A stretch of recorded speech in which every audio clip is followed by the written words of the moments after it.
This is the first webinar in the 2021 Let's Ride seminar series.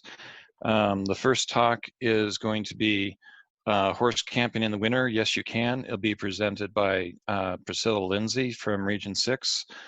She's one of our horsemanship judges. I will also be presenting. My name is Bill Wingle. I'm from Region 3. I'm on the board of directors and a longtime rider and ride manager.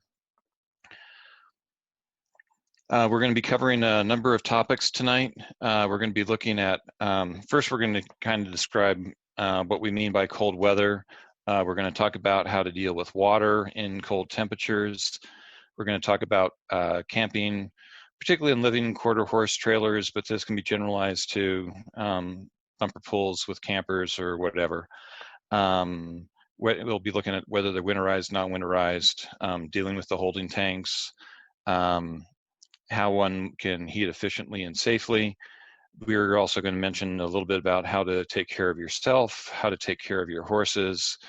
Finally, we're going to get into actually traveling in cold conditions, whether it's just cold weather or snowy conditions, and how to be prepared and keep up on the weather. With cold weather, this means different things to different people. Basically, what we're looking at is anywhere you're concerned the temperatures are going to be dropping below freezing for a little bit of time or for longer periods of time, anywhere you might have snow or freezing rain, ice expected. We're really focusing on just when it's going to be freezing at night and nicer during the day, and when it's only going to be kind of moderately cold. When it starts to get really cold or stays cold for extended periods of time, when you start getting down to zero and below zero temperatures, a lot of what we're going to talk about still applies, but it becomes even more challenging. Priscilla's going to start talking, and she will be starting with water, which is one of the biggest issues. Priscilla? Okay, right. Using a winterized trailer, your water supply is your first concern. And you will need water for the people and for your horses. For one thing you want to do is check your destination, your campground you're going to, and see if they have running water all year round. A lot of campgrounds do shut off even the frost-free hydrants in the wintertime. So you do need to check and see what's available. If there's a lake or a stream, it may be open that you can get to, or it may be frozen. So you need to know this ahead of time so you'll know how much water to take with you. Your holding tanks, we'll talk about them in more detail here pretty soon. It is possible to use your holding tanks in freezing weather.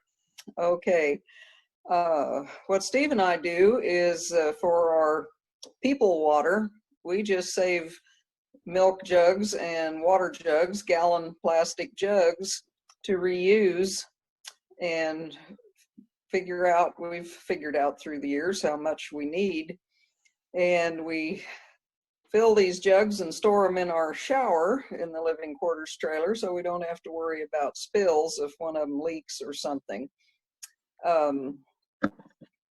We have found that for flushing the toilet, 2 gallons usually lasts a weekend because we use minimal water when flushing, and then just add more water to the holding tank before we dump it so that it dumps more completely.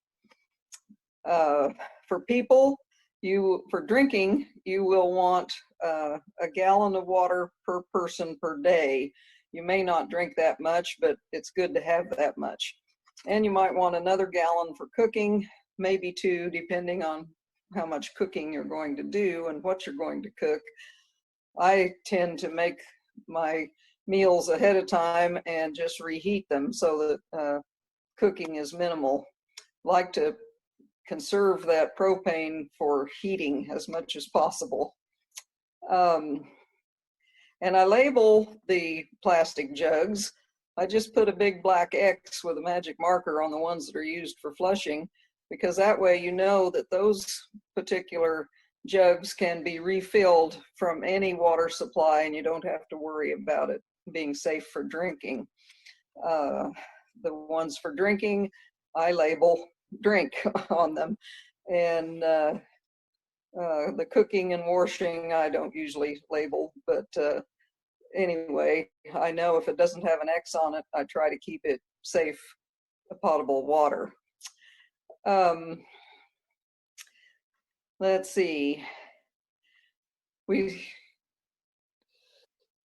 2 gallons for flushing, a gallon per person per day for drinking, another gallon or 2 for cooking.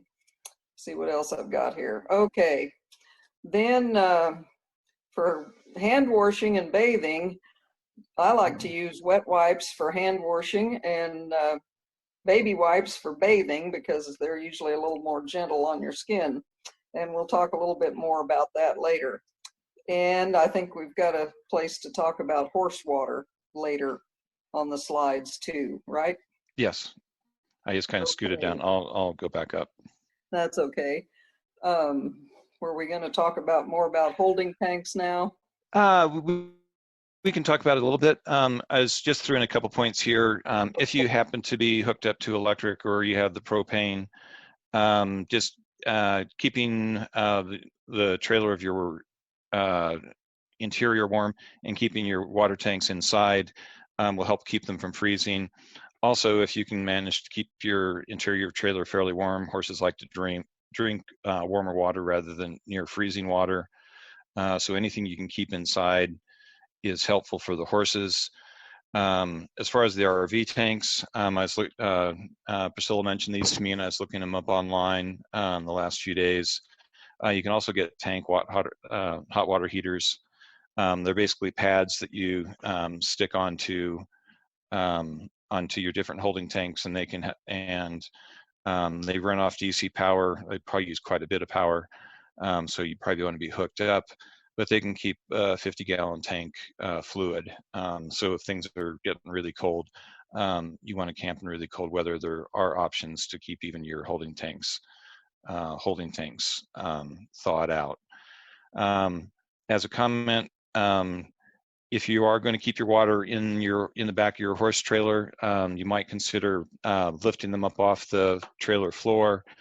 Aluminum transmits heat or cold very efficiently, and so if you have your water tanks in contact with the aluminum, they may actually freeze more quickly. So if you can lift them up onto some wood or something to give them a little insulation, that might be helpful.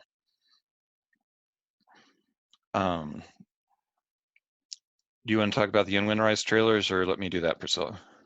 Go ahead. When I'm competing, my wife and I are competing. We live in Colorado, and so we can see snow on the ground in where I live in Denver anywhere from September through June. So basically 9 months out of the year, we can have cold weather and snow on the ground. And so we're often interested in extending our season. And so we have to kind of get through some cold snaps after we've unwinterized the trailer and have water in the tanks and waters in the pipes. So we look at how to stretch the season. These are just to get through kind of quick cold snaps, and usually our destinations are somewhat warmer than where we are.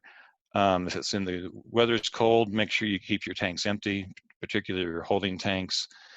At night, if you have we're able to keep our trailer at home, and so we can plug it in at night. We'll put in a space heater and just keep the interior warm. Open up all the cabinets, open up everything we can, so any pipes or tanks have access to warm air. If you don't have access to power near your trailer, you can run off propane and just set your thermostat on low. You only need it to be about 40 or 50 degrees inside the trailer to keep it warm enough to keep things from freezing. Don't push it too much if it's getting really cold, particularly late in the year. It may just be worth winterizing, and if you have to winterize and de-winterize to get through a storm, it's better than having frozen pipes. I'll let Priscilla talk about taking care of your holding tanks, things you can do to keep them fluid while camping. Okay. You can use antifreeze in your holding tanks if you're going to be into some pretty cold temperatures, and you want to use the regular RV antifreeze, the pink stuff, because it will be safe to empty into septic systems. So always use the pink antifreeze, and usually only a half a gallon to a gallon is plenty to put in each holding tank to keep it from freezing up, unless you're going for more than just a weekend. I consider 3 days a weekend usually. And you want to use minimal water to flush your toilet, just enough to keep the toilet bowl clean. And like I said before, then when you get ready to empty your holding tank, you can add another couple of gallons to get more liquid in so it empties more efficiently.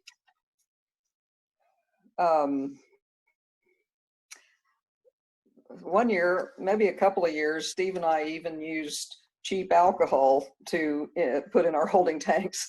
And, that works too. It's certainly an antifreeze. And it's not, even the pink antifreeze isn't very expensive. Let's see if I got anything else in here in my notes. I think that's the main thing. Yeah, we had the heaters on holding tanks one year, or on one trailer that we used to have, and they did seem to take a lot of power to work, and we didn't use them very much.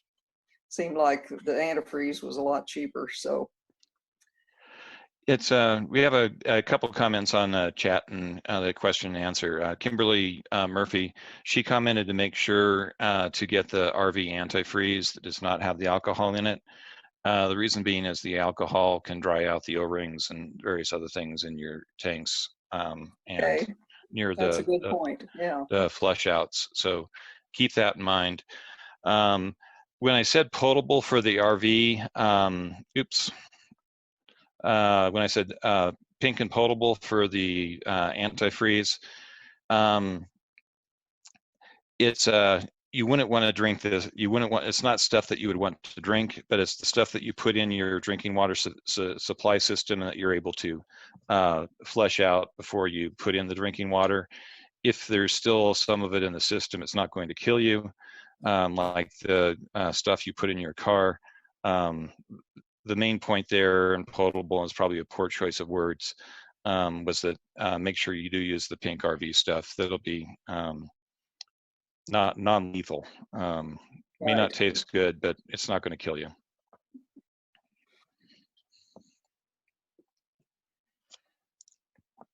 I'll let you talk about heating your RV efficiently and safely. All right. If you have the heat strip with your air conditioning unit, many times it will work good enough to heat your camper until it gets down to 30 degrees or below. And this is another way you can preserve propane if you have an electrical hookup or a generator that you can use. And your electric space heaters can be a way to preserve the propane too. We've got what are called Eden Pure electric heaters. They're a little bit big, but we've found that they do fit in the camper okay. And I found them to be very efficient, and they're very safe because they don't get hot on the outside. And they do a really good job. And this is what we use in the camper when we're trying to extend our season and it's at home and plugged in and not being used. And those heaters do a real good job of keeping it about 40-45 degrees inside the camper. Always be sure to have your propane tanks full, and if it takes a lot of propane to heat your little camper, Some of them are insulated better than others, and you'll learn from experience how much propane you need. And if you need to carry extra bottles, be sure and carry them safely. We have a 4-horse trailer, and we use the front stall for storage of all different kinds of things. And one of the things we do is bring 2 extra propane bottles. And Steve built a little wooden box to set them in so that they don't rattle around, they don't bump each other, they have a divider between them, and it makes a very safe way to carry extra propane. Another thing you can do is get a sheet of styrofoam insulation and slide it under your mattress, because there probably isn't any insulation in that gooseneck. So 1.5 to 2 inch piece of styrofoam slid under your mattress really helps keep your sleeping area warmer. And putting a blanket underneath your sheets, like a wool blanket especially, or some kind of mattress pad, a foam mattress pad, helps insulate too. One of the best things I ever bought was, it was kind of expensive, but it's a wool mattress topper called Cuddle EWE, because it's filled with wool, and my goodness, that sure made the bed a lot more comfortable, both softness wise and warmth wise. Avoid air mattresses, because they definitely pull heat away from you. You'd need a lot of insulation between you and an air mattress. Be sure to take plenty of extra clothing, extra sweater, extra blankets. You never know, if you accidentally run out of propane, all of a sudden you need more blankets. We've been known to use the horses' blankets because we needed them worse than they did. Another real safety thing, do not try to heat your camper with your cooktop or oven. These use oxygen, and in fact, if you're cooking anything for a long period of time, you need to crack a window open to get enough oxygen in to keep your camper safe. So do not, well, if you're heating up a tea kettle, you'll get some extra heat from that, but don't depend on it to totally heat your camper unit. The kind of the sub point there was, when I first started this, we had a small camper in the back of our pickup truck, and it was from the 1960s, and it had the old gas filament bulbs, and that all by itself was enough to warm the heat, on a sub-freezing day, warm the interior of the camper up to 45 degrees or so. Mm-hmm. Again, you had to make sure that you had a vent open to let some air in. Anytime you're burning gas inside, always good to have a window open. And always check and make sure that your carbon monoxide and propane sensors are in good working order. And don't ever use kerosene heaters in a camper.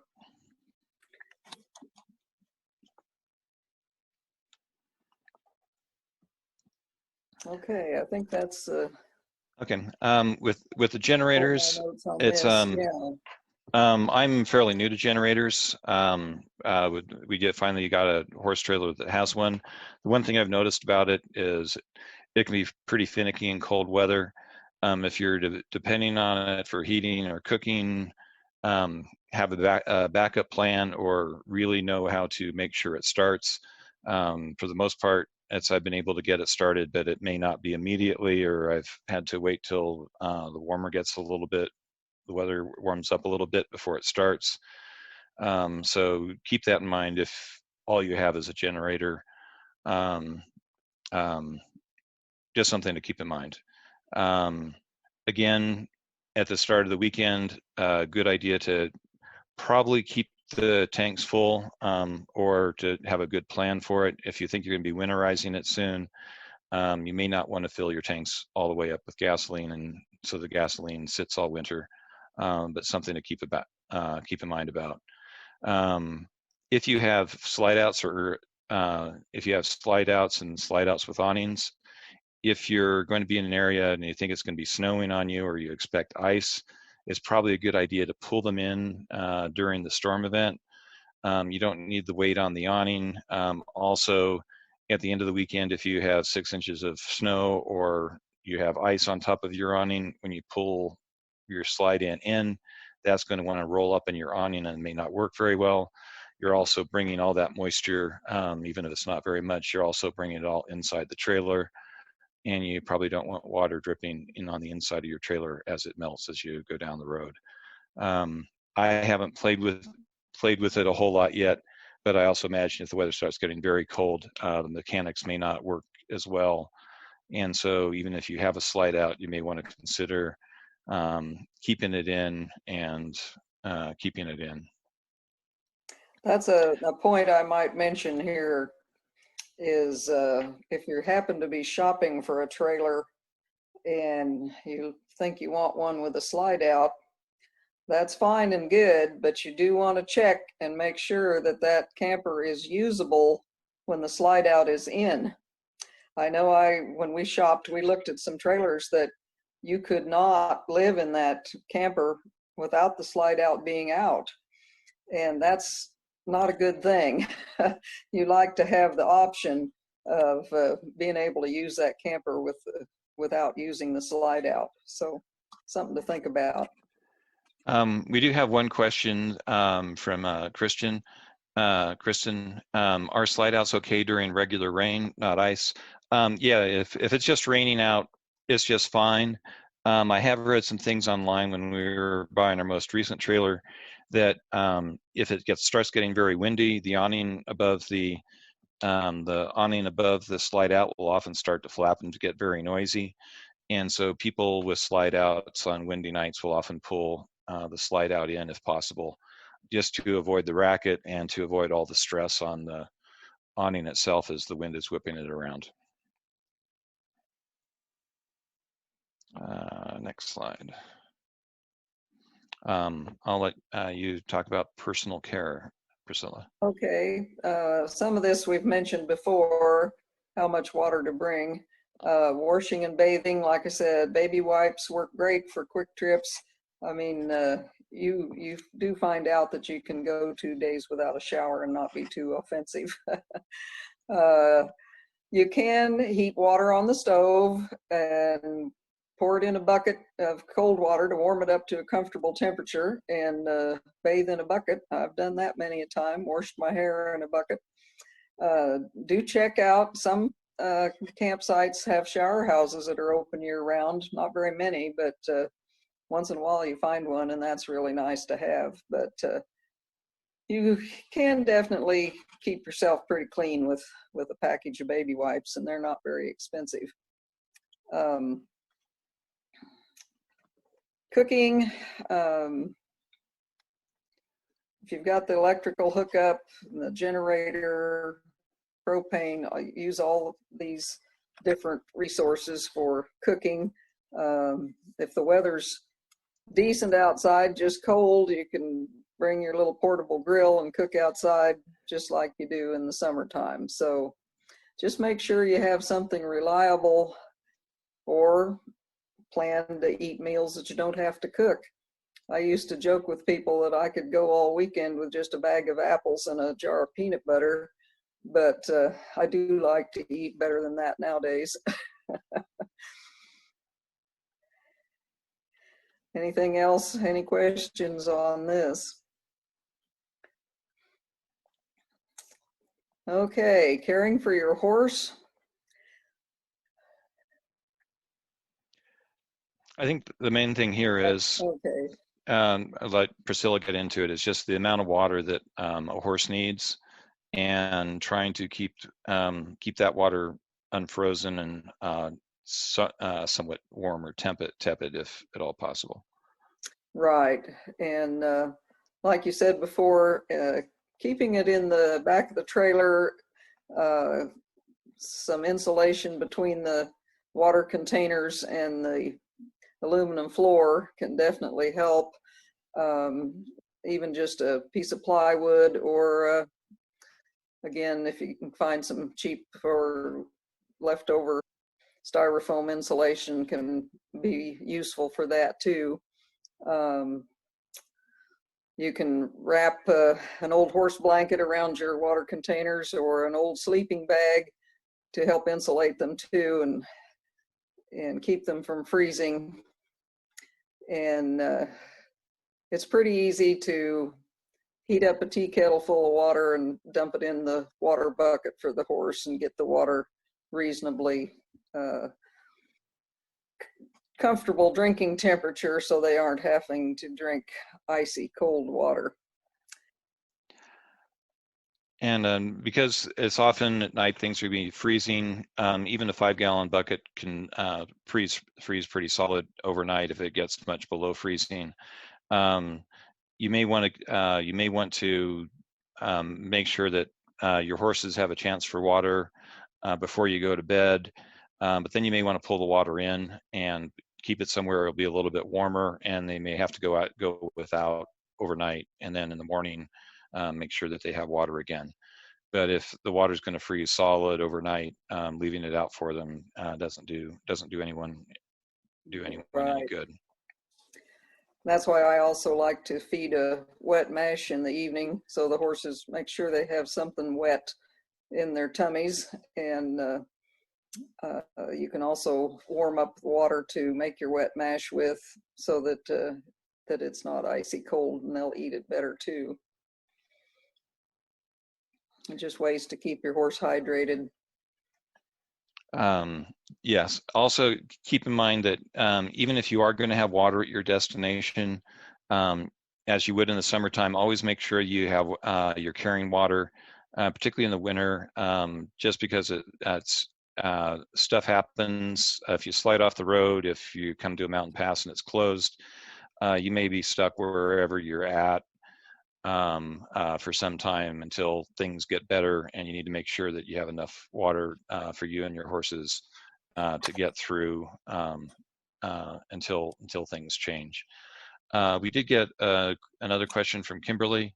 Has anyone tried horse water in an old ice chest without the lid? Does it stay unfrozen longer? I have not tried that. I would think that if you did put water, and particularly if you close the lid, it probably would help keep the water from freezing overnight. Yeah, it's all my water jugs have just been kind of the 5-gallon variety, or the 50-gallon plastic tanks in the back of the truck or in the trailer, and they have no insulated value at all. But I do like the idea of an old chest, particularly a little bit larger one, if you can keep it sealed and all the water sloshing out while you're traveling.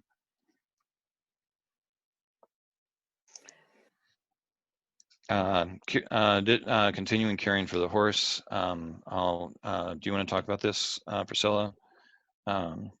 Okay.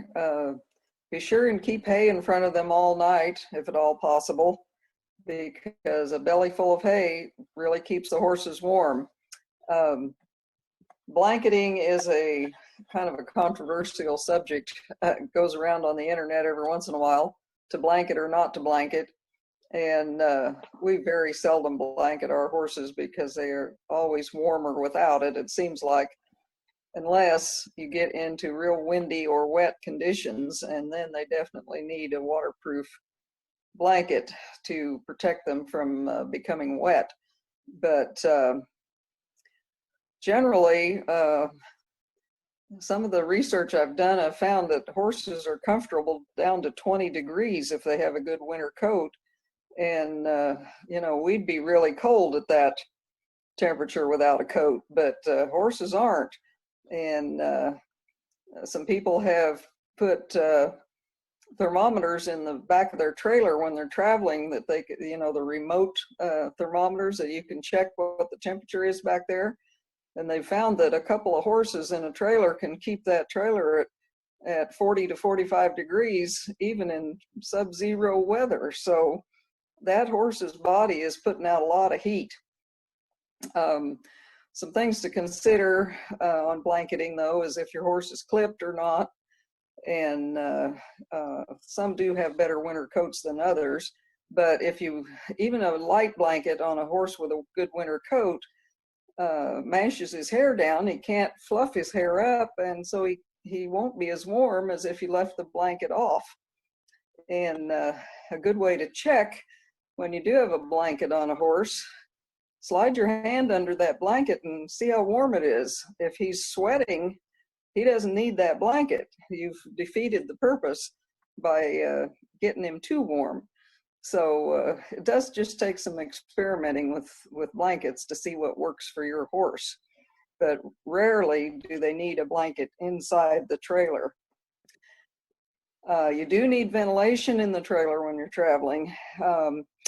What I do is switch the roof vents from being open to the front to scoop in a lot of air to being open to the back, so they don't scoop as much air, but you still have some airflow, especially if you have some of the windows cracked just a little bit, because ventilation is really important for the horses when they're traveling.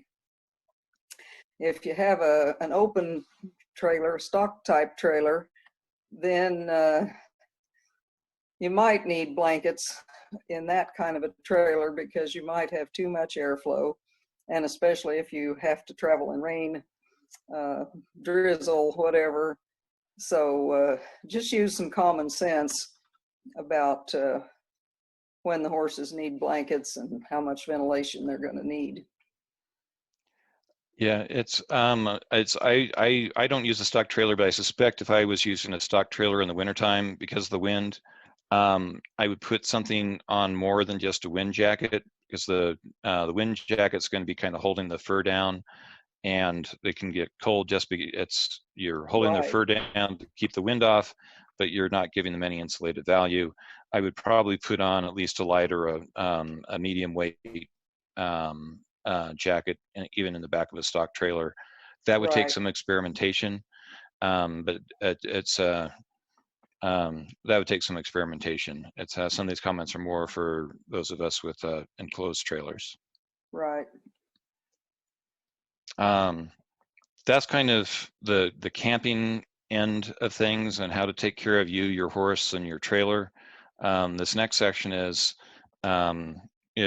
looking at getting there and back. This is a picture of, this is kind of my white knuckle day. This is going down Wolf Creek Pass in Colorado on about a 6 to 7% section of road. We had been following the weather, and coming up the east side of the pass, the roads were just wet until we got within about a mile of the top of the pass. And then the snow started to stick, and we started to get a little bit nervous, but it was only a mile to the top. And we started down the other side, and we realized the storm was coming in from the west, and we had to drive down about 5 miles of this stuff. The main thing to do when you get caught in this kind of weather is, depending on how bad it is, you may just want to pull over and wait it out. And this was, we just put it in first gear, let the engine brake slow us down, and go slow and take it easy and be patient. You're not in a hurry to get anywhere. Oops. So travel. When you're traveling in cold weather, it takes you need to plan things in advance. You need to start. You need to make sure that your rig is prepared. You need to know what kind of weather to expect when you're on the road. It's a good idea to carry extra food and water for both you and your horses. Once you're on the road, just be patient. You'll get there eventually. It's not important to get there faster in a hurry. It's more important just to get there. Also, you want to be able to watch, make sure that you can watch the weather and road conditions ahead of you while you're on the road. I also make a comment about wildlife. I'll get into that in a little bit. With your rig, I stole some of these ideas from a couple websites and kind of infilled a few additional things. Make sure that your reflectors and all your lights are in good condition. You're going to be daylight's limited in the wintertime. Days are short, so there's a good chance, much better chance you're going to be driving at nighttime. Also, whenever I fill up the tank, particularly if I've been on wet roads, I'll go around with the windshield cleaner at the gas station and wipe off my reflectors, clean my headlights, clean all the reflectors, make sure that everything's still visible. You want to make sure that your tires are in good condition with good tread. In Colorado, they have requirements in the wintertime that for actually much of the year, that your tread is at least 3/16 of an inch of tread. I would say that's an absolute minimum. You've got an expensive horse, an expensive truck, and your best friends riding in back. Make sure you have good tires. Make sure that your tire pressure is good.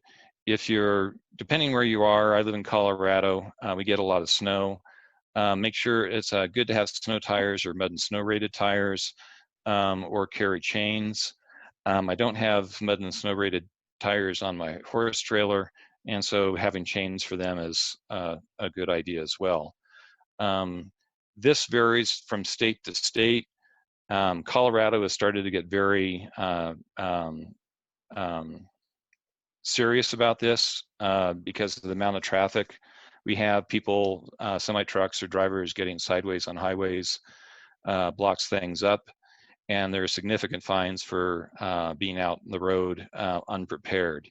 Colorado now requires that vehicles from the 1st of September through the end of May either be four-wheel drive, all-wheel drive, have snow tires, have good tire tread, or have chains in the vehicle. They won't pull you over if you don't have these, but if you cause an accident or if you block a highway and you don't have these, you can be looking at significant fines. I suspect states like Utah and other places have similar rules. This is kind of a state-by-state thing that you need to pay attention to. I'd recommend keeping your truck's fuel tank topped off. I always, in the wintertime, if weather conditions are questionable, I'll keep it over a half tank. If you're concerned that you're going to be coming up to a mountain pass and it might be closed, or you may have to make a detour or backtrack, it's good to have the extra mileage, particularly when your vehicle's pulling a big trailer. It doesn't get the gas mileage it does if you're just driving your car. Keep your windshield wiper fluid topped off. I've had those days where you're driving in crummy wet conditions and you lose your run out of wiper fluid and your windshield turns brown and your headlights turn brown, and it makes for a very stressful day when you can't see anything.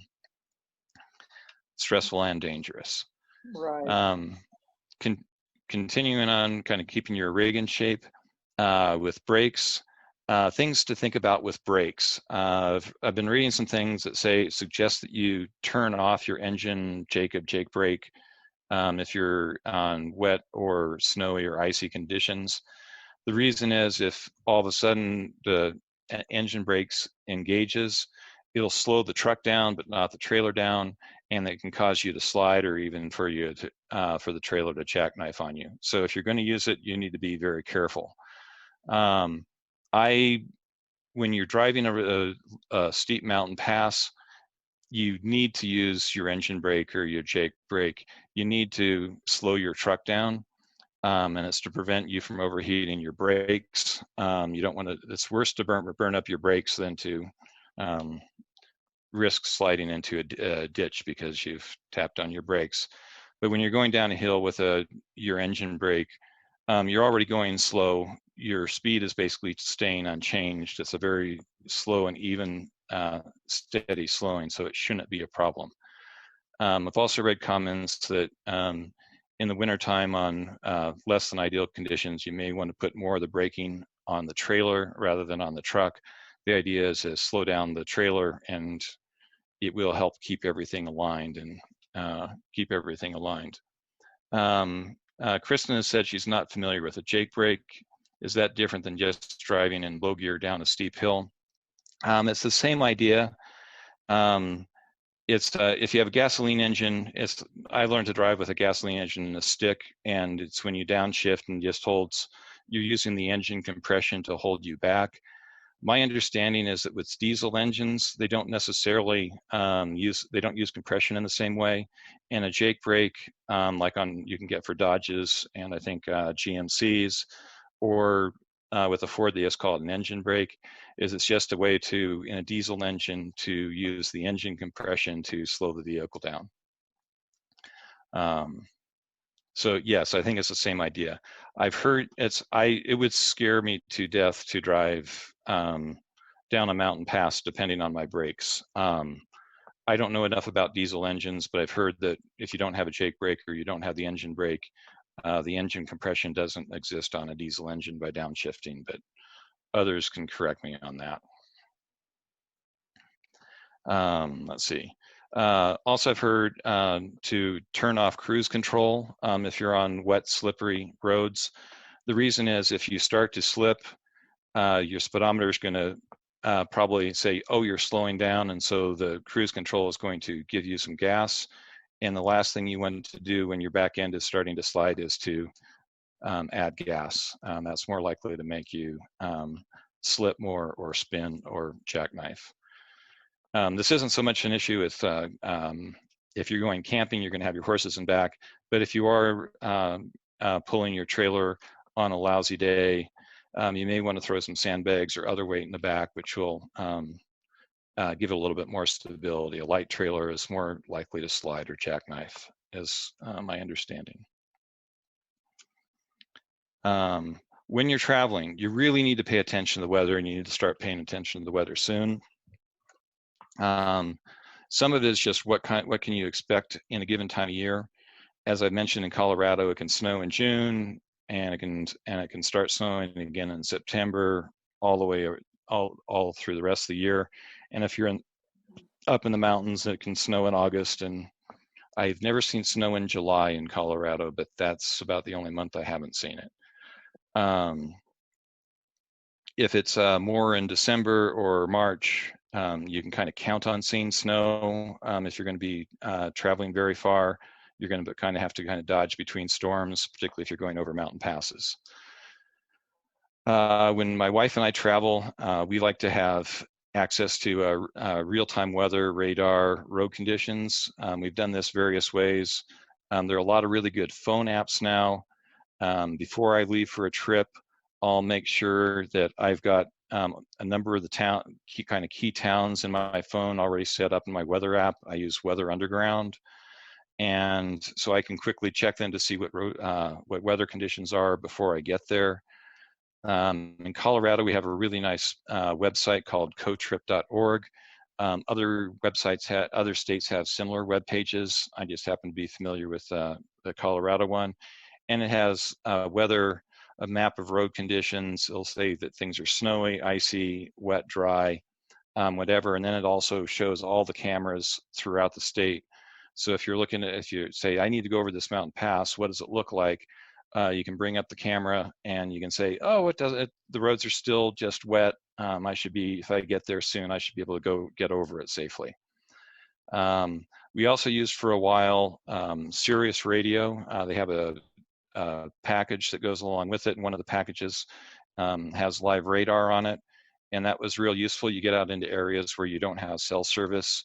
That's a big thing out in Colorado and New Mexico, and we could bring up live weather for when we were starting to get up into some hillier country and say, is this going to work, or do we need to find an alternate route?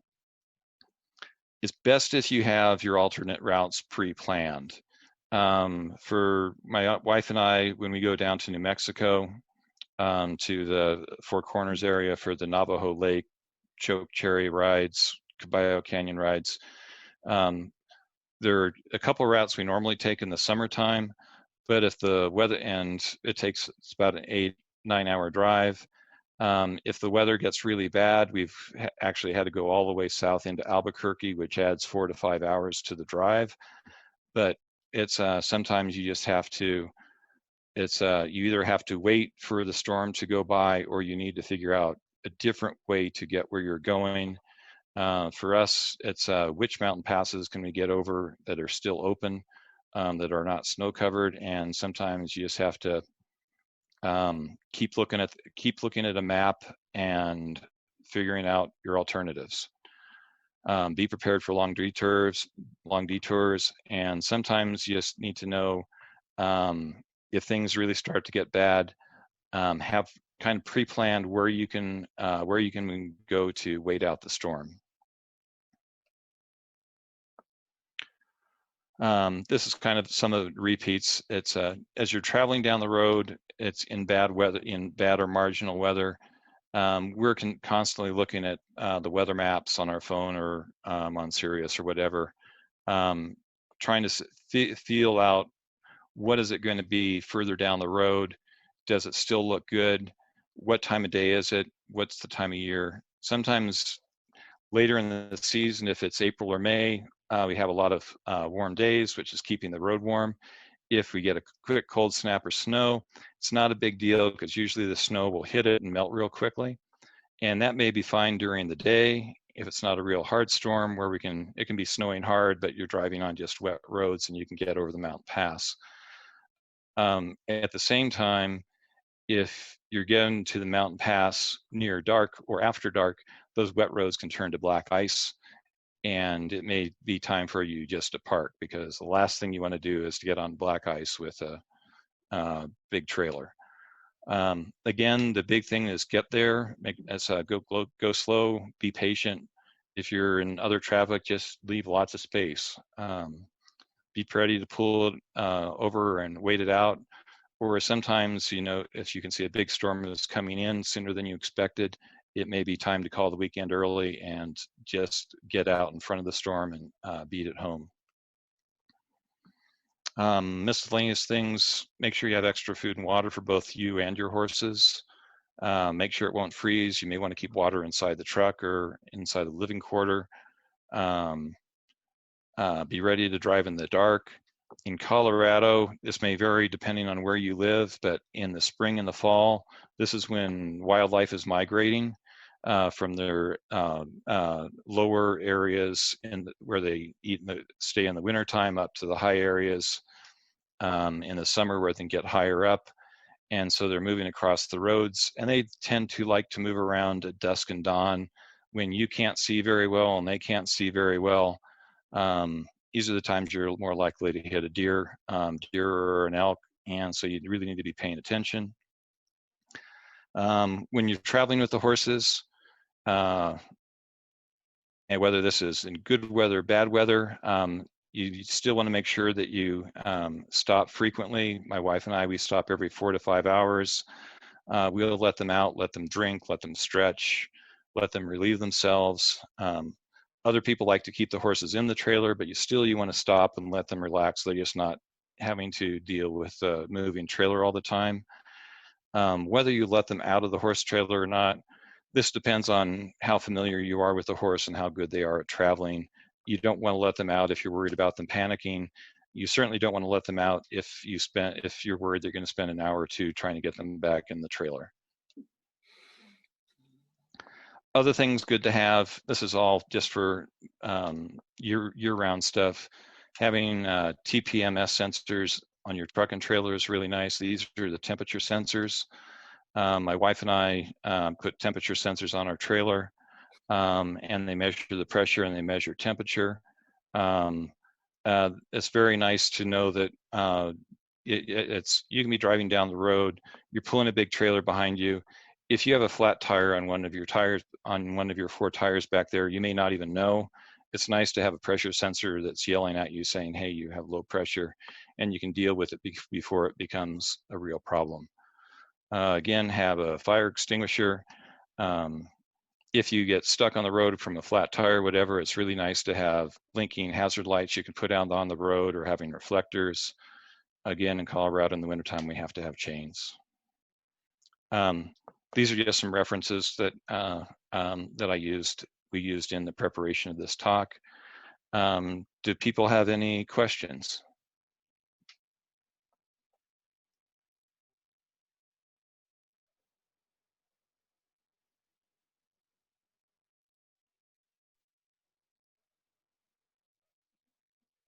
I'm not seeing any questions. I hope this was useful. Priscilla and I both hope this was helpful to you. It was kind of, we've been traveling, doing a lot of winter traveling, both of us. As you get more into NATRAC, you are going to be pushing the seasons a little bit. The main thing is be prepared. Make sure your truck is prepared. When you're traveling down the road, just take it easy. As always, I will leave it at that.